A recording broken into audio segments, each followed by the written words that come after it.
Welcome to Ctrl+Alt+Narrate, your go-to source for captivating stories and engaging conversations in the world of digital media. I'm your host, Sneesha, and join us as we learn about the journeys of our incredible guests from the MDM program. So, Johnu, let's Ctrl+Alt+Narrate your story. Would you like to introduce yourself and then tell everyone about your educational background? Mic. Okay, thank you. Okay, my name is Johnu. As you all know, I'm currently doing the MDM program along with Sneesha and others. My background is bachelor's in computer science and engineering. I took it from India, and I graduated in 2017. Post that, I worked for 7 years as a UI UX developer and a designer. And last year, I quit my last job after my baby was born. And I'm looking for a new job after I graduate the MDM. That's all about me. Yeah.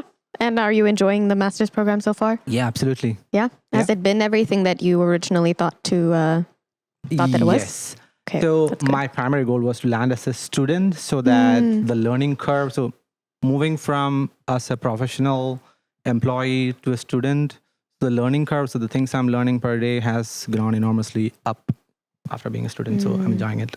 Okay. Good to hear. We are going on to our first segment, loading Who Are You? So tell us about what made you gravitate to the MDM program. What brought you here specifically? Did you apply to any other programs? Why did you choose here? Okay, so there is one interesting thing which actually made me come to TMU, which was the DMC, the incubator. So I found DMC as one of the top leading incubators in North America, like taking even the US and Canada.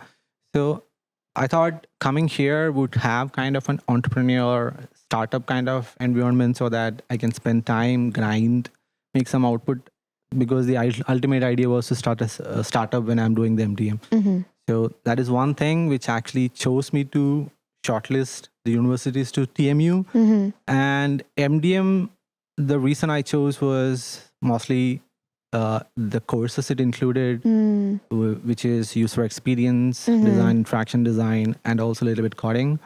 So it aligned with my interests. So I chose the course. Yeah. So tell us about some academic or personal projects that you have going on, or your MRP too, anything. Yeah, sure. So I start with the MRP projects. That's the primary reason I started the MDM program. I didn't mention in the last question. And the primary reason for all our stress. Yeah. Okay. So the coins projects actually started in 2022 when I landed here in Canada. The reason was the pain point which I was facing at that time, which was money managing. As many of the immigrants might know, the currencies actually changed when we changed the country. Yes. I had a lot of problems. My wife had different problems. So what I was doing is when I moved from India, there the currency is like way bigger. So there's $1 is 60 rupees there. So when I'm going out for shopping, I couldn't differentiate the price. Let's say if I'm buying the rice for $20 or $25, the price difference is very small for me, but $5 is bigger than what I imagined in my brain. Yeah. So that happened when I'm going even with a bigger purchase, a bigger house renting, $2,000 or $1,500, just a small finder, right? It's not a big difference. So that kind of a financial illiteracy, I wanted to fix it because that transition, I wanted to make it more faster. And my wife was facing different problems that she was not able to track their expenses to the detail that she wanted. So she was actually trying out different tools like the Corvin Excel sheet, put out each row what she's spending, each item she's purchasing. I found it to be like very tough. Yeah. At that time, the ChatGPT and all came. So I thought, okay, there is some technological advancements happened in this time. So, okay, let's try merging all these things so that I could solve the problems which I'm facing, she's facing. So it kind of started as a baby project to solve my problems. So that's how the coin started. And I joined the MDM to pursue that. And also I'm spending a little time on a resume building tool called War Resume. There is another, the two projects which I'm working are at two ends and it's not related. One is a fintech product and another is a job. It's for job seekers. So second project also was kind of a problem which I was facing last year when I was looking for a job. Each time when I'm applying for a job, it took a lot of time to change the keywords to make it matching with the job I'm applying for. Yeah. So to make that process easier, I started Warasime as a weekend project. So the thing which I try to do is, instead of pitching coins initially as my first project, because I thought it will be easier for me to find people to try the solutions I'm designing with Warasime, because most of the people are job seeking and they can try out the solution and onboard to my projects. I would call it my projects under a branding. If you call it to be like branded under a name called Cocoa, I will be launching coins as my second project. So at that time, at least 100 or 200 people knows the brand Cocoa and would show some interest to try it. So that's what I'm thinking, because Warasime is already out now and people are trying it out. And since I'm completing the coins project in 3 months, probably I will have few people to try it out too. So yeah, these are the two projects I'm working on. What is the inspiration behind the name of Cocoa? Okay. Or is it Cocoa or Cocoa? Cocoa. Okay. Okay. How do you spell it? COCOWH. Oh, okay. Okay. First thought I had was to rhyme it something with coconut water. Oh, interesting. Because okay. that's kind of refreshing. And that's what the UX I thought when I was naming, because all those people who are facing a lot of problems, financial problems or resume building problems, when they're trying to use the product, I want them to make it feel light and refreshing. So that's why I went for Cocoa. And I wanted a shorter name. And I like coconut. And it's already rhyming with coconut water. So I want to end it with wa, so that if you call it Warasime, there's already wa, so that people don't have to compliment it again. So I thought it will be more fun to have such a name. And I also wanted to name coins as wa coins, because all the products which are coming under Cocoa will start with wa with a shorter name. WAH? Yeah. Okay. But at the same time, the name also gets more meaningful, right? If I'm going with a different, like I can name it like Resumayo or something, but it's not that meaningful. Yes. So wa is water? Like, is that supposed WAH. It's just like No, I mean like it's supposed to sound like coconut water. So it doesn't appear anything like that, but kind of like, it's my personal thought. I see it. There. Yeah. I like it though. That's a very like grounded, I think, thing that you got an inspiration from. I didn't spend much time naming the company though. It's just like a 1 hour thought and just happened. No, but it's also catchy, because if things are named so plainly, no one's going to want to look at it, because it just blends in with everything else. So if it has, this is an inspirational story that you can tell. Yeah, it's very nice. Thank you. Of course. Do you have any personal goals that you want to share, put out in the world? Okay. Like, as everyone, my MRP is my primary goal, to finish it, showcase it in a good form for the industry day. Yeah.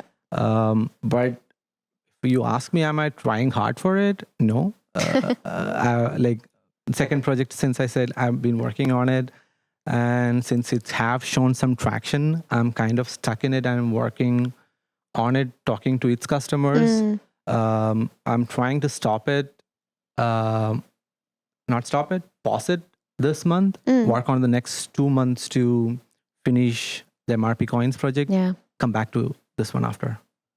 You only have 1 month left.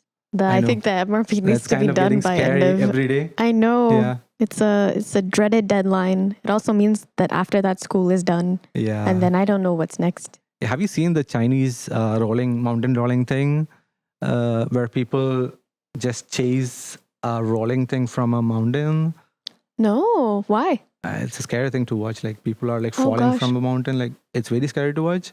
But I kind of feel when moving towards MRP is kind of the same thing. Like, everyone is trying to achieve something, but they're running very fast, and the chances of falling down are like way more. Oh gosh, that's a very vivid picture.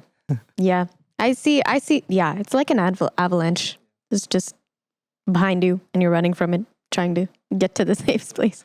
We'll be fine. I think we're very hardworking people. I think you are too. You have lots of things going on, which speaks to your work ethic. Do you have any projects or anything that gives you a sense of satisfaction or a sense of accomplishment? Okay, I'm only currently working on these two projects, Mm-hmm. and it's already very satisfying for me because of the reason I'm not actually working on a professional project, and since I own the project, most of the decisions, research, and all are done by me. Like if I'm working on a professional project, most of the decisions, the requirements, everything comes from the stakeholders. So I like staying as a student and doing this project because it gives me the freedom of an artist, because I can do whatever I want with the project. Yeah. But still, it sticks to the research, what people are feeling. But based on that perception, I can take decisions. So that's kind of something which I'm really enjoying right now. So that's, I guess, what would give you that sense of, or is it specifically, because earlier you actually mentioned that you like problem solving types of projects. Yes. So is that something that gives you inner satisfaction when you try and Not approach always, it that way? because from our early conversations, you discussed that even if we have ideas, if you're trying it out, putting it out to be like a really good solution to our stakeholders, if they say that this is really bad, do something else. Yeah. As a designer, we will feel bad for sure, like Yes. because that's our design being rejected. But that might be actually good for the company because stakeholder would have different perspective, different ideas. But still, I'm not getting that bad things. I won't say that it's actually really good, but still, since there is no blocker, so I see it like this. If I'm a team, I'm working with 3 people. Yeah. To implement a change or a design, there is a design discussion happening, and I have to make a decision after it and implement the changes. Since I'm solo, I don't have kind of blockers. So if I need to implement a new feature and an idea, I can actually verify, try it, or do multiple steps. But also I can try implementing the solution immediately without asking anyone. So the dependency is kind of not there. So yeah. Loaded answer, loaded question. Yeah. Okay. Thank you for answering. Yeah. Let's move on to our next segment. We'll talk about some highly debated topics. Control hot take. So first one I wanted to ask you about is, what are your thoughts on Figma versus Cursor? Okay. And also for context, I actually don't know what Cursor is. Okay. So tell us, anyone else that doesn't know, and all your thoughts about it. Okay. So I'll answer this question and I'll put some insights into Cursor and how it will benefit for those who are already UI UX designers. I would recommend to try Cursor. First, I will start with Figma. I'm an active Figma user from 2021. Like the basic features like UI, the theme library, small design tokens, the design system being created. It actually used to work back in 2021, even 2022. And AI happened. And I was actually waiting for how aggressively we can actually wireframe, finish an idea whenever we wanted to complete one particular flow. Imagine, I actually remember the project that you're doing during the first term for Goodreads. Oh gosh, don't remind me. That was a dumpster I was actually, fire. at that time, you were actually doing the designs in Figma, I believe. Yeah, I was. Yeah. And at the same time, also Cursor was at the market. People could have actually tried it, but it had less features at that time. Gotcha. But now, whenever I have an idea of a flow, let's adding a book, creating a new book, getting a review. So something like a flow which has to be completed in the UI. I can describe that to an AI like Cursor and get all the wireframes or the basic ideas to visualize from there instead of going into Figma. So if I'm going into Figma, I need to create it frame by frame. From scratch, But I think new AI beta features has come to Figma, like we can give an idea a prompt and it will create a first draft. But still editing it from there is a lot more friction compared to Cursor, because Cursor, we are directly giving the idea. Like wireframing is also the same thing. We are just ideating over there. Yeah. But in Cursor, we're just saying the idea. It's actually implementing a live coded product. So it's like cutting down one step, moving into implementation way more faster. So why I would say Figma is not very useful here is because Figma has been used for like quick iterations so that product ideation is way less expensive because it's way harder to go into production and try new features. So Yeah. we can actually try it, ideate it in Figma, show it to our stakeholders. If it works, we can actually develop it Yes. and publish it. Yeah. So now if a stakeholder or I have an idea, I can build the actual HTML or CSS or whatever tech stack that we need and build it, make it working, connect to a DB. It's not very hard compared to like last year. It's way easier. If we understand kind of little bit concepts, we can skip the step of Figma. So I thought like maybe if the UI UX designers from MDM can get a hands-on cursor, it will be interesting because I saw a progress with my project because completing it as a real product within 6 months was not possible like last year. No. I'm actually trying to complete it. Cursor gives me the confidence there. So it's an AI tool then? It's an AI tool. Okay. Can it be implemented to different softwares? Or is it just is it like a plugin that you use alongside? You can use it something? to develop different types of app, I would say.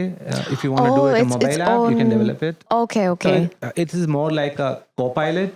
I see. Okay. It's like ChatGPT itself, but in a software development tool like an IDE, you will have a Copilot chat on the right side. It uses the same method last year how developers developed a mobile app. But instead, we don't have to type the code. We say that create this page, connect this page to this page. Yeah. This button goes to this page. When click on this button, a pop-up has to come. So we define it the way we understand the language, like English or like most of the language models support different languages also now. I can Right. even talk to the Copilot in French and build the product. Right. So it's kind of easy for UI UX designers to visualize the idea. If they have an idea in the brain, instead of a wireframe, they can talk out that idea to the AI and AI build the product for you. I see. Okay. That makes sense. I might have to try it. That will speed up a lot of my design processes. Yeah. And it's so iterative and it's so... I endorse it.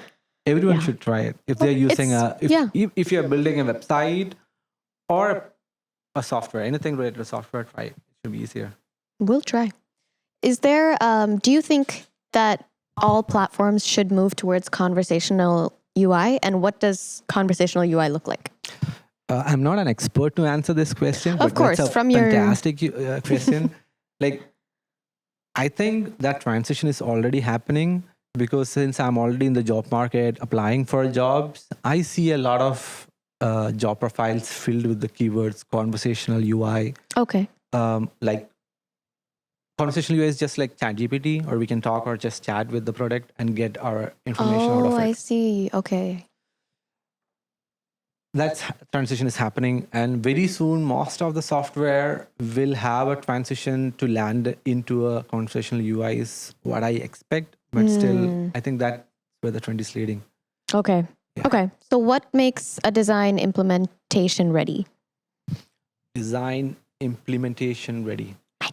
Sorry. Can you add more details into the question? Yeah. So you had pointed out that you think that designs, I guess, might be incomplete in some way. What makes it ready to be or acceptable? Oh, okay. So it's a very interesting question. So I will add when the product is design ready, because I've actually thought perfectionism was the way before like launching a product, like to make it really perfect. But after what I've done in the past 2 years, I don't think it's not perfectionism. Like whenever the idea is ready, we should actually make it public and start talking. That's what I've learned even the last 2 terms doing the collab research, and all the professors were doing it. But I went with a different way. I won't say that it's the best way, but I tried to build a product and try to launch it immediately once the product was ready. It was not complete. A lot of bugs were there, but in the first 2 months, the users have reported the bugs, and I could have fixed all of those things. So if someone is trying to put something into production, I would say if you have something in your hand, make it live, invite people to try it. If it's breaking, fix it from there. So next month you will have a better product.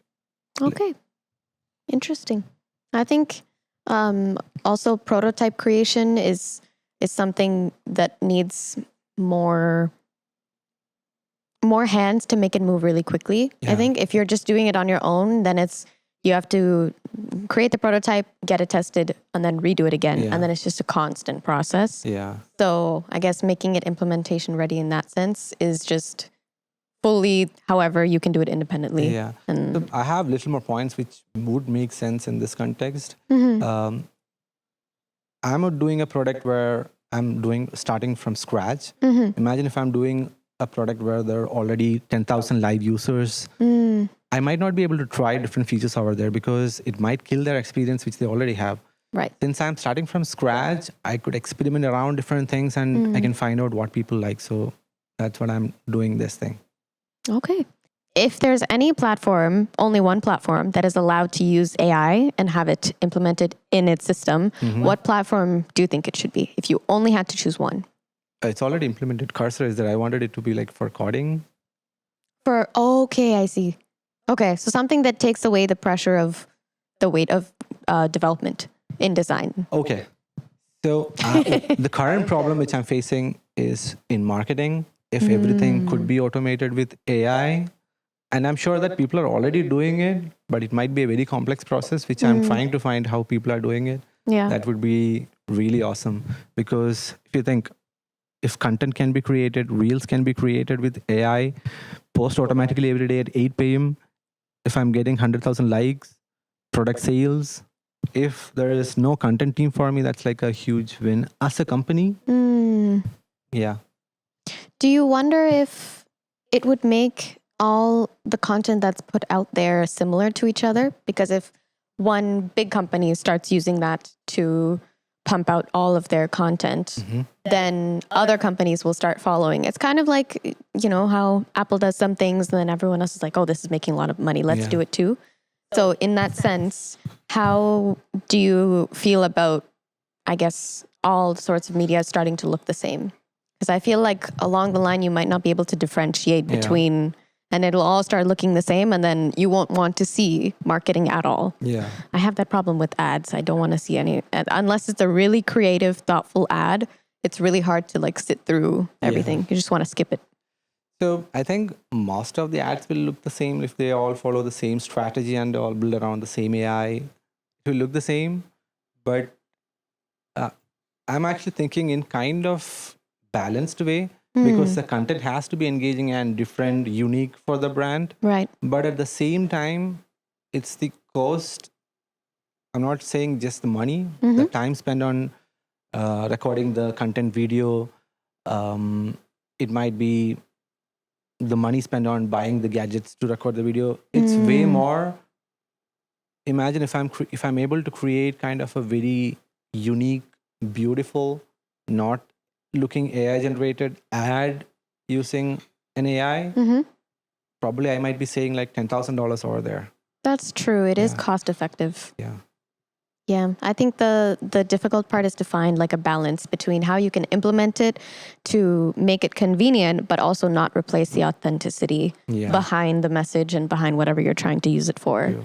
So we'll go on to more deeper questions now in our segment called Deep Dive, No Edits.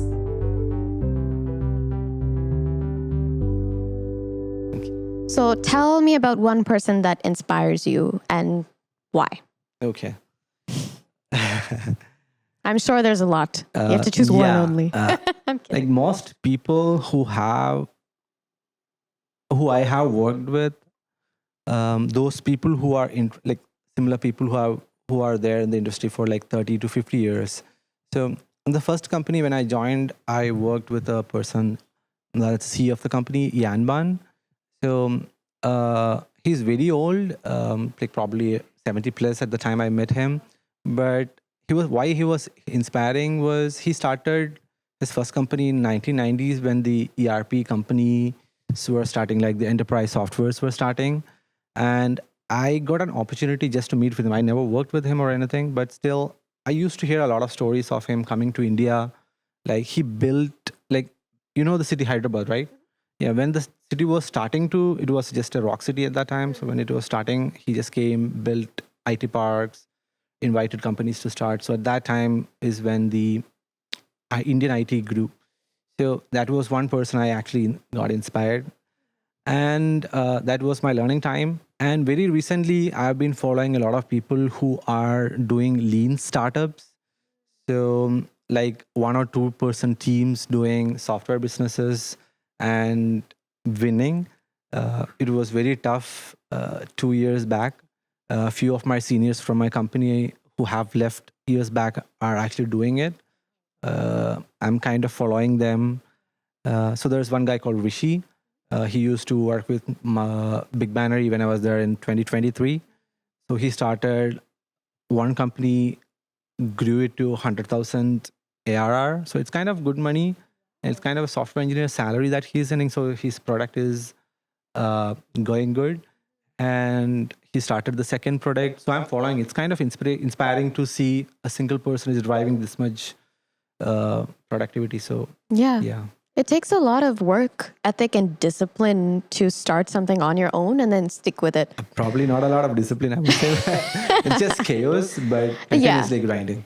Yeah, I think that's a different way of discipline in itself, because you're still at the end of the day thinking about, okay, I have this next steps to do, and you're going to go and do it. Yeah. For me, I tend to abandon lots of creative projects. So discipline is something I can learn from you and everyone else you've learned you're through. Already doing the podcast, so I'm not skipping anything. I'm doing some projects, but I feel like in my head I have like 20 different side quests that I want to do that are still not to fruition. So maybe one day you'll see me do something. Yeah, something there was really one fun. interesting question similar to this one on the last podcast. So if you have no blockers for you, what would you do? Yeah, if you have no obstacles in your life. If I have no blockers. Yeah, because the biggest blocker usually is finance related and then also just motivation. Yeah. So if you have people to make it work, then I had no motivation to start this whole project.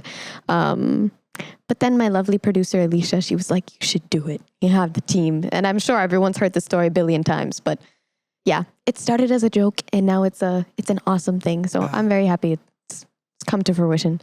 But I was going to ask you, what grounds you when you're uncertain about your future or uncertain about the path that you want to go to?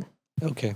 So with the, that's a very interesting and tough question to answer, because I'm not sure what's going to happen in the next 2 to 3 years. Yeah. Like a video last day when I was watching the Geoffrey, the professor from Toronto University who won the Nobel Prize, has said that probably plumber job would be the best thing to stick right now. So being a software engineer, seeing all the changes, writing the codes, doing the UX design. Yeah. Probably we will get a copilot kind of a thing, but still, since the top people in the AI saying that there is kind of a lot of disruption going to happen in the market, a lot of jobs will be wiped out. Still, I'm not sure where should I land after the MDM program. Should I be a UI UX designer or a developer? Because I still don't know which is the first job going out of the market. So I'm kind of little worried about where the market is going, but still learning new skills and all. That's what I'm doing now. Yeah. Does that help reduce the fear a little bit? Like, how do you kind of calm down and be like, okay, it's okay, I don't have to figure out everything? Do you go to someone in particular and talk to them about it? Or is there a hobby that you do to come down to earth? I have a little fear of how I land on a job, but I'm not constantly feared about getting on a job, because there is always an exit to all the fears. Imagine one day I think that if I'm not going to do a software job, but instead I'm going to get trained as a plumber, problem just got killed. So there's no more stress. I wish I could see things that way. That is a very good way to look at it. There's always a solution to everything. Yeah. I tend to think lots on solutions, but good answer. I think that's more peaceful job, rather than working for corporate. And just simply, still I'm aiming for a corporate job though, but if nothing works out, then you can make your own, you can work for yourself. Yeah. Is there anything in this program that changed your perspective on the way you view the world or you view the job market? Anything? Let's start with the world, because I think we have lots of negative opinions about the job market because it's making us suffer as students right now. Yeah. So let's try and maybe think about positive outlooks. Positive outcome, I would say, is how I'm interacting more with people, with the problem and research which I'm taking to them. Like there was a pattern with all the professional places I worked. Like at some places we might have to go to a customer, talk to them, find the problems. But here, whole flow, like starting from the idea, the problem, making the designs, I've been continuously grinding with batchmates. And also I'm going out to friends, family, and even my neighbors to get out how the solution is working out. Do we have a similar problem? So I did that research a lot here. I met a lot of people. So that kind of an interaction is kind of a gain which I got here at MDM. Like previously that was kind of a professional thing, doing it for professional teams and all. But it's very different here. Like it's because I'm working for a B2C project, and also we had to fill in 100 users for the sign up to get the score. So I had to talk to a lot of people. But it was enjoyable after doing it. Yeah. Do you find that you're a better communicator now than you were starting the program? Yeah, especially after Diana's class. I know. I had to talk to a lot of people. So much. Yes. That changed so much. I also I want to personally thank you for I even remember going home and telling my parents about it, but we had the hackathon option and we were both in the same class at that time, and then you had said like, oh, like I'm gonna enter this hackathon, and then you tagged a bunch of people, and I was like, oh my god, I didn't even get a chance to fully like have a conversation with this person, but they thought that I was like a cool candidate for it. So I really appreciated that, because that was when we didn't even know each other. Even now we haven't talked too much, but I wonder what was it about me that you were like, oh, let me say that, like, you know, she's a good candidate for trying to work with, like, for a thing. I'm very curious, maybe what... I wanted someone who's very charming in the team, because that's what actually makes most of the team succeeds. Because even if I'm trying to pitch a very good idea, but the presentation is not very charming. If you can... That's the thing. Like, you're here because you're doing... you're very... good with talking to people and charming on the screen. So that's why I invited you, like along with a lot of people I invited, and I wanted to invite more people. At that time, I was trying to get someone in the team and apply for it, because the deadline was very close, right? Yeah. Because I'm not a very good person when I'm presenting. I'm not very charming, or I can't hold the attention of people, because if I get panic, I will go out of the complete idea what I'm presenting. So that's why. That happens to me too. I think you have a very like calming personality, though. Like you're very easy to talk to, very approachable, not intimidating at all. Thank you. So I think that was because I was trying to get to know everyone in the class when we had to go around, talk to each other. So I think you're very easy, warm to talk to, super down to earth. So I think you're a better communicator than you think. Yeah. Thank you. Of course. So now we're going to our last segment, Alt Before You Go. So let me ask you this. What would you say your younger self would be the most proud of if they were to look at you now? Probably nothing much too proud No, to be. I was going to say lots of things. You can't say nothing. Okay. Probably I actually wanted to, like, this is not kind of a childhood dream, but something I didn't have any life plans on my career or where to land. But during my when I was just 18, 17 years old, before starting my undergrad, I joined computer science just because my brother did computer science and I had a computer. So I thought, okay, if I have a computer, I could do computer science. So I joined computer science. It was fun. But I wanted to land on a job where I wanted to be a little creative. Yeah. So that creative thing, I only came to know that creative thing is less when I'm going for development jobs, because create designers do all the UI UX, hand it over to us. We just have to implement it. Yeah. So I wanted to land somewhere in the design part of the software. I actually tried a lot, because design is there as a passion for me to start. And I was also doing a little bit freelance design. But in the second year of my career, I got a chance. It was very unique, because for a startup, I got an opportunity to start as a UI UX designer. So that was a golden chance for me. If I haven't got that chance, probably I would still stick to as a software developer without doing UI UX. So with that transition, I got the chance to do UI UX and blend as a developer and UX. So I'm very proud because I got that opportunity and I was able to transition. Yeah. Yeah. See, you did think of something. There's lots of things. We just have to be more accepting that, you're much more accomplished I wanted to be a doctor when I than was a you. child, so I couldn't say that. That so many of us probably started off as that, but I don't think that's, not to be discouraging, I don't think that's what anyone really wants. Who starts off being like, I want to be a doctor. There's very few kids that actually end I up. never wanted to be a doctor. Okay, yeah, I was gonna say if you really wanted to be one, I'm so sorry. But you know what? That I don't know if you meant it or as a joke or not. But when you were like, "Yeah, I had a computer," so we're gonna name this episode "Johnu had a computer." That was actually a true thing. Yeah, the reason I you didn't chose mean that computer as- science is because I had a computer. I'm Is open that about it. really? That's, you know what? Simple-minded. I Yeah. admire that. I also admire how you're very open to trying new things. Like you've just talked about involving yourself in so many projects. That takes a lot of willpower and also like open-mindedness, which is really hard to come across because there's Yeah. also the fear factor in what if it doesn't work out.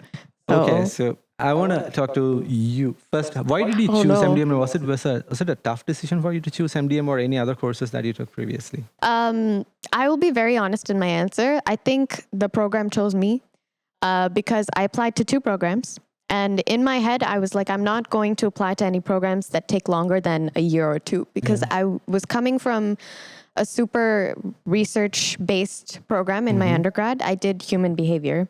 And I just couldn't take the amount of studying needed. I think I needed an outlet to apply all my creativity. And also, I love application-based projects. I don't like just studying and then taking a Yeah, test. And that's I was boring. so tired of that. So I was like, I can't stay in school longer, but I want to do a master's because I'm not able to get any job with this field. I'm no longer interested in it. So I applied to this program, and then I applied to a program at OCAD. And OCAD graciously rejected me. Yeah. I'm not upset though, because I'm happy here. I've met so many amazing people. I'm sure OCAD is great too, but I'm very grateful for, having And the MDM choice is really made for good. me. Yeah. I'm also a really indecisive person. So in a way, I'm glad that I was like, whatever happens, and it'll choose for me. Yeah. And then it happened. And then I got MDM. So I was like, that's what made me choose it. But to answer about why I even applied to MDM in the first place, it's because I was looking for, like I said, application-based projects, and there was so much about like innovation, creating, technology, design, and there was so much art, tech, and it was very, very project-based. And I love the idea about doing a project rather than like an assignment, something you're writing down or studying. Okay. I just like applying my skills because I feel like my potential is shown more in that way. So that's why I Yeah. wanted to choose it. Yeah. So like for me, most of my decisions, I kind of feel myself to be careless because even choosing MDM, I didn't take much time to do it. Yeah, me too. I chose it in believe the... like it's the same thing for most of us. Like whenever we are taking a decision, we have certain factors we try to match. If that matches, Yeah. we agree with the decision. Then we just, So for me, I'm a little careless, I would say. And I would say if like 30 to 40% things matches, I just go with that decision. And it's very easy. Like I don't spend time taking decision. I actually wanted to take decisions very quickly. that's awesome. I would I'm super indecisive. The example might not make sense if I'm going for shopping. I actually hate going shopping in stores. I changed that habit a bit only after I got married. From like back in India to like even in 2016 and 17 when the online shopping have started. Even before Flipkart, there were a few brands who were selling online. When that started, I actually slowly moved to online shopping because it's way easier to scroll, find the things which I want to buy and shop it rather than going to shops. It includes a lot of travel. So I take decisions pretty quick. Even I don't spend like I check the size of my shirt and the color I want, pick some patterns, order it. So my wife does it very different. most of the things stays in the wish list for a long time. Oh. And so that's a decision taking process, which is more long. Yeah. I think my dad and I used to have this, I guess, application process for anything I would apply to from high school and undergrad. In high school, he's like, okay, you want to go to this specific program, apply to all of these 4, and then if you get a number of acceptances, then you can go into that program. So I wanted to go to this art school so badly, but he was like, apply to IB, apply to SciTech, or apply to all of these different fields. And then if you are successful, you could choose whatever you want to do. Because he obviously wants the best for me. So he was like, at that time, the mindset was art is not a reliable stream. So don't put your full, like all your coins in one bucket sort of thing. So that was my high school thing. And then in undergrad, he was like, apply to as many programs as you want. Just make sure you have a lot of options and then figure out where you want to go. So I'm always used to applying to so much and to giving myself so many choices. And I should have known this, but I'm not really good with choices. I'm not good with picking. So I think being burnt out by the amount of choices that I've had in masters, I was like, okay, just make it easy for yourself. It's either this or this. And then I was like, just apply to these 2. If you don't get it, you're going to work. Simple. You're going to find a job that you can do and then find out your career along the way. So that way it made it easier for me. But I'm by nature an indecisive person that I'm trying to change. But that is a great characteristic to have, to be decisive and to shorten the decision process, because I think there's lots of overthinking that can happen in that and difficult. But that's a good trait to have. One more point is taking decisions faster makes you fail faster too. So it's kind of good. So I've failed a lot of times, even by taking decisions, like even with the projects which I'm doing. At some point of time, get ideas in the morning, implement it in noon, deliver it to customers, and customers say that it's really bad. So take it back. Yeah. So it's good at some point of time, it actually wins also. Yeah. Because the more you learn, the more you... You're not actually waiting for like what is going to happen. So you can actually take the decision, fail or win. Yeah. If there was one thing you wanted everyone who's listening to know about you, what would it be? Okay. So that's a tricky question. I don't know what to portray about me to the audience, but... You're very kind. You're very hardworking. I don't want to praise about me. Sorry. Okay. So to those who don't know much about me, I have a wife and a 1-year-old kid. So cute. And I'll bring them for the industry day. Please do. Yeah.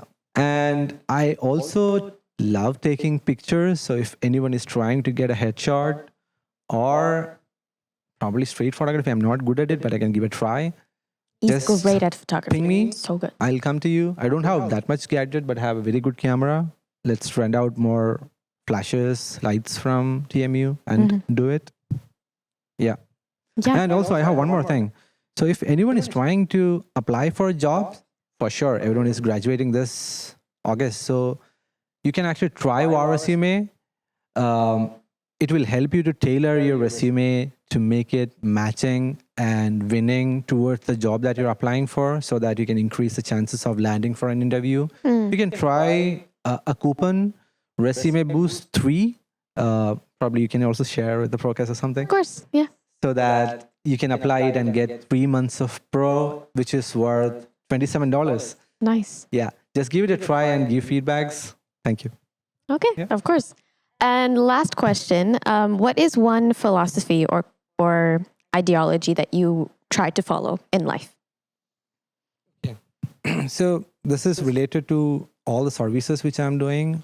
The past 8 years, I've been continuously listening to the customers which I am doing the service for, like sticking as a software developer or a designer, or even if I'm going as a volunteer driver, I'm doing volunteer driving for Canada Care Society. Oh, nice. Cancer Society. So wow, like that was definitely something worth mentioning. That's a very selfless thing to do. So whenever I'm doing such services, I kind of always try to listen to those people who are around me. For customers, I'm listening to their problems and solving to them. But when I'm driving, I'm not able to solve any of their problems, but those people are alone for a long time. Probably a few people they have pains and all, but when they talk to us. I just listen to them and share if I have relatable experience with them.